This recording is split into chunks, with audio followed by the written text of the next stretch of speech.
नमस्कार, आप देख रहे हैं सी न्यूज भारत और मैं हूं आपके साथ आकांक्षा यादव। वक्त हो चुका है न्यूज आर का, तो चलिए निगाह डालते इस वक्त की बड़ी खबर पर। भारतीय जनता पार्टी भदोही के जिला उपाध्यक्ष सुनील कुमार मिश्रा ने चुनाव पर चर्चा के दौरान समाजवादी पार्टी पर गंभीर आरोप लगाते हुए कहा कि पिछले 25 वर्षों तक विधानसभा ज्ञानपुर में समाजवादी पार्टी के विधायकों ने सिर्फ अपनी जेब भरने का काम किया, जिससे ज्ञानपुर विकास से अछूता रह गया। साथ ही उन्होंने कहा कि उत्तर प्रदेश में भारतीय जनता पार्टी की सरकार में और योगी जी के नेतृत्व में उत्तर प्रदेश उत्तम प्रदेश बना है। नमस्कार, हम उपस्थित हैं जनपद भदोही के विकास खंड ज्ञानपुर में, जहां की हमारे साथ जुड़ चुके हैं भारतीय जनता पार्टी से जिला उपाध्यक्ष सुनील मिश्रा जी। हम आपको बता दें कि ये इनका दूसरा कार्यकाल है जिला उपाध्यक्ष का। इसके पहले आप युवा मोर्चा के जिला महामंत्री और जिला अध्यक्ष भी रह चुके हैं। और सबसे बड़ी बात कि 393 ज्ञानपुर विधानसभा से चुनाव के प्रबल दावेदार भारतीय जनता पार्टी से माने जा रहे हैं। तो आइए चुनाव की चर्चा को लेकर इनसे बात करते हैं। धन्यवाद सर चैनल से जुड़ने के लिए। सर सबसे पहले सर कि अगर शीर्ष नेतृत्व का साथ आपको मिला, आपके कंधे पर शीर्ष नेतृत्व ने भरोसा जताया और आपको यहाँ से विधायक का टिकट देती है, तो आप अपने शीर्ष नेतृत्व को क्या कहना चाहते हैं और चुनाव जीतने के बाद आपकी प्राथमिकताओं में क्या क्या शामिल होगा सर? धन्यवाद। पहले मैं आपका स्वागत करता हूं, उसके बाद मैं भारतीय जनता पार्टी का एक कार्यकर्ता हूं। अगर इस कार्यकर्ता के ऊपर शीर्ष नेतृत्व ने अपना आशीर्वाद प्रदान किया तो मैं ज्ञानपुर विधानसभा जो लगातार 25 वर्षों से पिछड़ा हुआ दिखाई दे रहा है, एकदम रेगिस्तान हो चुका है, उस रेगिस्तान में मैं कमल का फूल खिलाने का प्रयास करूंगा। प्रयास ही नहीं, मैं कमल का फूल खिला दूंगा। उसके बाद मेरी जो प्राथमिकता है, जो यहाँ हमारे यहाँ अभाव है, बच्चे पॉलिटेक्निक कॉलेज भी हमारे यहाँ नहीं है, तहसील भी हमारे यहाँ कोई भी, एक ज्ञानपुर में तहसील है, दूर दराज के लोग छछुआ बोर्रा से आते हैं, जो अंतिम है गांव, अंतिम गांव जो यहाँ से 40 किलोमीटर दूर है, उसके लिए मैं एक तहसील कोरोना मार्केट में बनवाना चाहता हूँ। दूसरी प्राथमिकता, गवर्नमेंट कॉलेज भी हमारे इस विधानसभा में केवल ज्ञानपुर है, वहाँ पे GIC कोई एक इंटर कॉलेज भी नहीं है। उस विधानसभा के बीचों बीच में एक इंटर कॉलेज भी खुलवाने का प्रयास करूंगा। पक्का पुल का निर्माण जो भारतीय जनता पार्टी ने आज के 25 साल पहले गंगा पुल पे पीपा पुल बनाने का काम किया था, रामपुर हो, चाहे वो सीतामढ़ी हो, चाहे वो टेला घाट हो, चाहे वो धनतुलसी का डेंगुर पुल हो, उसमें पीपा पुल बनवाने का काम भारतीय जनता पार्टी ने किया था। अगर शीर्ष नेतृत्व ने मुझे जिम्मेदारी दी, मैं कमल का फूल खिलाऊंगा। कमल के फूल खिलाने के बाद ये जितने मैं विकास की कड़ी आपको बता रहा हूँ, ये जनता को भरोसा दिला रहा हूँ, आपसे भी वादा कर रहा हूँ, जनता से अपील कर रहा हूँ, भरोसा और विश्वास दिला रहा हूँ कि ये जितने भी मैं वादा किया हूँ उसका पूरा करने का प्रयास करूँगा। 25 सालों तक क्यों सर ज्ञानपुर पीछे रह गया विकास को लेकर? 25 साल विकास आप देख रहे हैं, पूरे प्रदेश में पिछड़ा था। जिस प्रकार से सपा बसपा और बसपा सपा की ये बबुआ और बुआ का खेल चल रहा था, और 25 साल में आपने लोकतंत्र में देखा, लोकतंत्र की हत्या हो गई थी, लोकतंत्र में गुंडा मौवाली, इस प्रकार से विधानसभा में अगर गुंडा पहुंच गए, मौवाली लोग पहुंच गए, तो विधानसभा और लोकतंत्र की मृत्यु हो चुकी थी। लोकतंत्र को जागृत करने वाला इस देश का प्रधानमंत्री, जब 2014 में उन्होंने देश के प्रधानमंत्री के रूप में शपथ लिया, जिस प्रधानमंत्री जी ने उस मंदिर को अपने माथे को टेक करके उस लोकतंत्र के मंदिर को चूमा, पूरी दुनिया अपनी टीवी और चैनल पूरा विश्व देख रहा था, जिस लोकतंत्र में इन लोगों ने खत्म कर दिया था, उस लोकतंत्र के मंदिर को प्रणाम करते हुए अंदर प्रवेश किया। और जब शपथ लिया उन्होंने कि हिंदुस्तान सबसे बड़ा लोकतंत्र का राष्ट्र है, इस लोकतंत्र को स्थापित करने के लिए नरेंद्र मोदी ने जिस प्रकार से लोकतंत्र स्थापित किया, आज आपके सामने उत्तर प्रदेश में लोकतंत्र दिखाई दे रहा है। एक भी गुंडा और मौवाली 2017 में चुनाव नहीं जीते। धन्यवाद देना चाहता हूं मैं उत्तर प्रदेश की जनता को, धन्यवाद देना चाहता हूं उत्तर प्रदेश की सोच को, धन्यवाद देना चाहता हूं उत्तर प्रदेश के नागरिक को, धन्यवाद देना चाहता हूं व्यापारी को, धन्यवाद देता हूं इस पिछड़े वर्ग के व्यापारी समाज के सारे लोगों को, जिन्होंने 2017 में योगी बाबा पे भरोसा किया, मोदी जी पे भरोसा किया। आज आपके सामने दिखाई दे रहा है, न जातिवाद का न कोई रैली हो रही है, न जातिवाद का कोई नारा लग रहा है, न गुंडा और मौवाली न हमारे प्रदेश में दिखाई दे रहे हैं। जिस प्रकार से योगी जी ने अपना विश्वास दिखाया है जनता के प्रति, एक भी गरीब जनता भूखी नहीं सोई, और आप कोरोना काल में देखा कि भारतीय जनता पार्टी के ही कार्यकर्ता सड़क पे उतर करके किस प्रकार से अपने जान को हथेली पर खेल करके उन्होंने कोरोना काल में समाज में जिस प्रकार से सेवा भाव किया। मेरा काम है, मैं भारतीय जनता पार्टी का कार्यकर्ता हूं।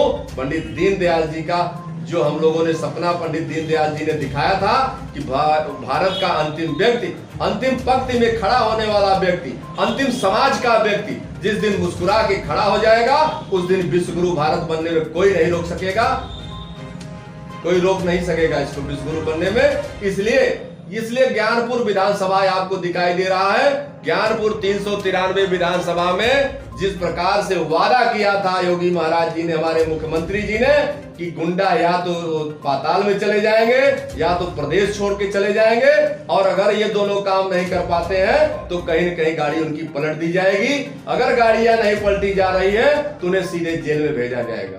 जी सर, तो आप मानते हैं कि उत्तर प्रदेश में योगी सरकार ने माफियाओं को या तो जेल में भेजने का काम किया और भू माफियाओं के घरों पर बुलडोजर भी चलवाने का काम किया। जी बुलडोजर चलवाने का काम किया, जिन्होंने इस देश के, इस प्रदेश के गरीब जनता की गाड़ी कमाई को चूस करके, गाड़ी कमाई को खून पसीने से कमाया हुआ, चाहे वो मेरा किसान हो, चाहे व्यापारी हो, चाहे समाज के सभी वर्गों के लोगों को जिस प्रकार से लोग प्रताड़ित करते थे, गुंडा टैक्स लगता था। आपको भी मालूम होगा कि जब गाड़ियां बारात में निकलती थी शादी ब्याह में, मैं 50 गाड़ी लेके जा रहा था शादी में, उस शादी में जाने के बाद किसी मार्केट में पहुंचते थे तो उनका एक समाजवादी पार्टी का एक गुंडा खड़ा होकर के 20-20 रुपया एक घर पर गाड़ी से लेता था। वो पीपा पुल पे टैक्स लेना बंद हुआ। तमाम आप टैक्स देख रहे हैं, तहसील में, कचहरी में, तमाम आप देख रहे हैं, किसी भी जगह आपको स्टैंड पे कोई गुंडा और मवाली डंडा लेके खड़ा दिखाई नहीं पड़ रहा है। योगी जी की सरकार में सारी जनता खुशहाल है, उत्तर प्रदेश खुशहाल है, और फिर 2022 में माननीय हमारे मुख्यमंत्री योगी जी बाबा फिर पुनः दोबारा मुख्यमंत्री बनने जा रहे हैं। केशव प्रसाद मौर्य जी का आगमन हुआ था अभी कुछ दिनों पहले। उन्होंने जनपद भदोही से एक वादा लिया था आप लोगों से कि तीनों विधानसभा सीटें भारतीय जनता पार्टी की झोली में यहाँ से जानी चाहिए। तो क्या लग रहा है कि तीनों विधानसभा सीटें आप लोग यहाँ से निकाल कर देंगे भारतीय जनता पार्टी की झोली में? माननीय केशव प्रसाद मौर्य जी ने जो हम लोगों से लिया बयान कि भारतीय जनता पार्टी भदोही में तीनों विधानसभाएं आप जीत कर देंगे, हम लोगों ने संकल्प उसी दिन से उठा लिया है कि भारतीय जनता पार्टी 393, 392 और 394 तीनों विधानसभा जिता करके जो ये 402 की माला की गुड़िया है, उस माला की गुड़िया में मेरा ये तीनों विधानसभा का तीनों सीट उस माले में जाकर के जुड़ जाएगा। और मैं आपको भी भरोसा दे रहा हूं कि आने वाले समय पे भारतीय जनता पार्टी 2022 में जिले भदोही का तीनों विधानसभा सीट जिता करके उत्तर प्रदेश सरकार बनवाने का काम करेगी। सर, जन विश्वास जो रैली निकल रही है, इसको आप कितना महत्वपूर्ण देखते हैं 2022 की विधानसभा को लेकर? जन विश्वास रैली को महत्वपूर्ण तो आपको खुद दिखाई दे रहा है। जहां से हमारा ये जन विश्वास रैली चला है और जहां इसका समापन है, आपको खुद दिखाई दिया होगा। आप टीवी चैनल चला रहे हैं, आप कहीं से भी देख सकते हैं। चाहे सुल्तानपुर से यात्रा हमारा प्रतापगढ़ होते हुए भदोही में जब आगमन किया, लोग कई दिन से व्याकुल थे कि मेरे यहाँ ये विश्वास यात्रा, जन विश्वास का मतलब है कि जनता का विश्वास कितना हमारे प्रति है, वो आपको दिखाई दिया। और 28 तारीख को जिस प्रकार से अपने हमारे भारतीय जनता पार्टी के गृह मंत्री जी का इंतजार, अमित शाह जी का इंतजार लोग इतने तड़प से थे, जो है देख रहे थे। 4 दिन 5 दिन से पहले से रैली में मुझे जाना है, और रैली को पूरा रेला की तरह बना दिए थे।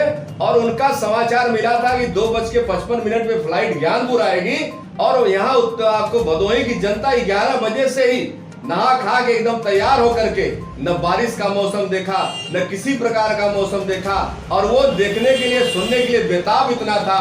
जिन्होंने इस राष्ट्र का निर्माण किया, 370 धारा चुटकी बजा करके गायब कर दिया। जब ये पहले बहस होता था कि 370 धारा हटेगी कि नहीं हटेगी, लोग बोलते थे कि खून की नदियां बहेगी। आपने भी देखा, आपके टीवी चैनल के माध्यम से भी लोगों ने देखा कि 370 धारा हटा, राम मंदिर बना, विश्वनाथ मंदिर बना, ताज कॉरिडोर में विंध्याचल बना। किसी भी प्रकार का न कोई आतंकवादी, न एक बम फोड़ने की हैसियत है उनके पास, न उनको भारत में ताकने की हैसियत है।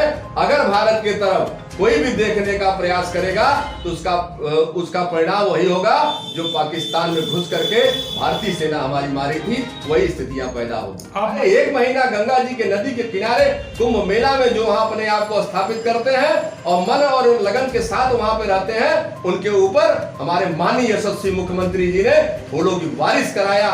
उन्होंने कहा कि समाज की सेवा ही सबसे बड़ी सेवा है, और उस समाज के सेवा के बीच में आपने ये भी देखा कि इतिहास को रचा गया। जैसे राम केवट के जो है नाव पे चढ़ने के पहले केवट का सम्मान किया था, उसी प्रकार से हमारे प्रधानमंत्री जी ने आपने देखा कि वहां काम करने वाले जो निचले पावदान के काम गंदगी उठाने वालों को बुला करके उनके पैर को धो करके चरण अपने सर पे लगाया। उन्होंने दिखाया कि समाज को चलने का, राम राज्य की परिकल्पना करने वाले, राम राज्य की तरफ बढ़ने वाले, राम राज्य की आस्था दिखाने वाले हमारे ऐसे मोदी जी को और योगी जी को प्रणाम करता। बहुत बहुत धन्यवाद सर जुड़ने के लिए। तो जैसा कि आपने देखा कि हमारे साथ थे सुनील मिश्रा जी, जिन्होंने बताया कि भारतीय जनता पार्टी में वो सब कुछ हुआ है जिसको कि देश की जरूरत थी, प्रदेश की जरूरत थी, चाहे वो राष्ट्रवाद का मुद्दा हो, चाहे वो सनातन धर्म को बढ़ाने का विंध्याचल कॉरिडोर से लेके काशी विश्वनाथ कॉरिडोर और अयोध्या में राम मंदिर का भव्य निर्माण हुआ। लेकिन कहीं ना तो कोई दंगा हुआ, ना तो कोई फसाद हुआ। अन्य पार्टियां सिर्फ चुनावी राजनीति के लिए मंदिरों मस्जिदों में लोगों को लड़ाने का काम करती थी, लेकिन आज भारतीय जनता पार्टी एक ऐसी पार्टी है जो कि सबका साथ और सबका विकास के राह पे चलती है। भदोई से सीनू संवाददाता आशुतोष पाठक की रिपोर्ट। फिलहाल के लिए न्यूज आवर में बस इतना ही। देश और दुनिया की तमाम बड़ी खबरों के लिए देखते रहें सी न्यूज भारत।